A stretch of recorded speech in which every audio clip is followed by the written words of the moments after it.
In this video, I will review the basic models of rhetorical analysis, and these should serve as the framework for your analyses, both in this project and as a general matter, I'd say.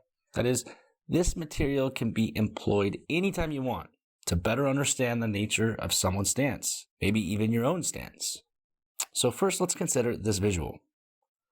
From afar, this is a visual argument in action.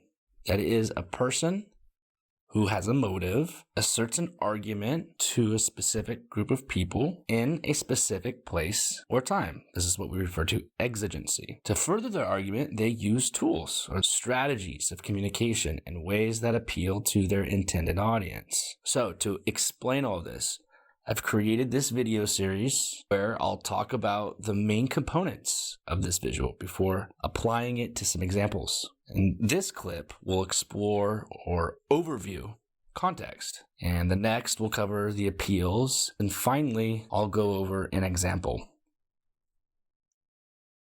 Okay, so let's dive into context. As you learned, or hopefully as you learned, you should have learned this in earlier classes, communication is inherently situated.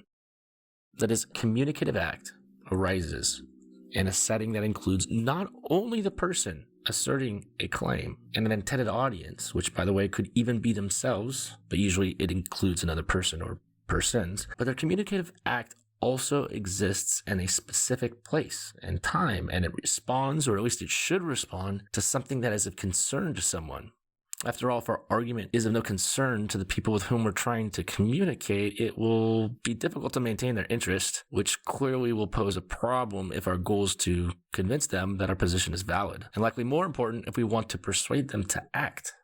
Accordingly, for our purpose, we can divide context into 4 parts: audience, rhetor, purpose, and exigency. On the subject of audience, we're interested in one thing. What are the presuppositions of the intended audience? A presupposition is a basic assumption one has which usually reflects an internal value. They're the system of ideas, the ways of thinking that the speaker and the audience share. Presuppositions include what they love, hate, fear, admire, desire. It's their sense of what is true, real, normal, likely, and unlikely. What they know is fact. Their sense of the structure of reality, their sense of what is right and proper, their sense of what the meanings of words are and what is logical. If, for example, I'm attempting to persuade a right-leaning or maybe conservative member of the audience that government should increase regulation in a certain area of society, I better provide reasons that are based on shared values and beliefs about the role of government. And traditional conservative presupposes the idea that government should be small.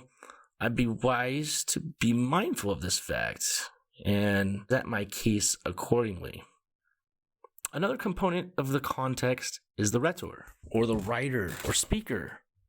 And what we want to know about them is twofold. What are their credentials?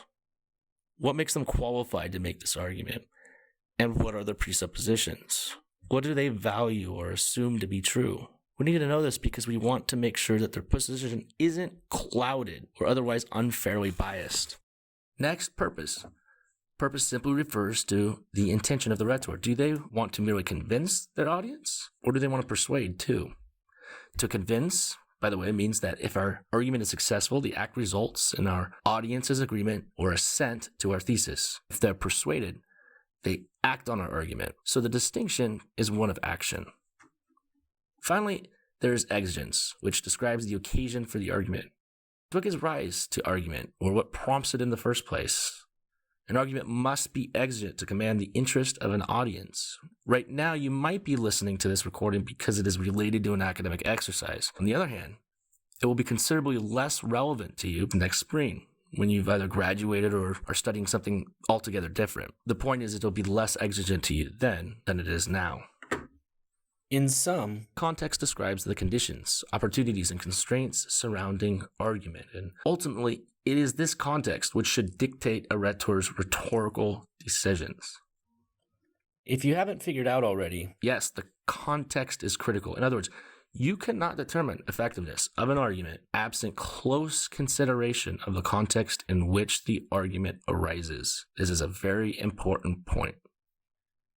In the next video, we'll go over the appeals.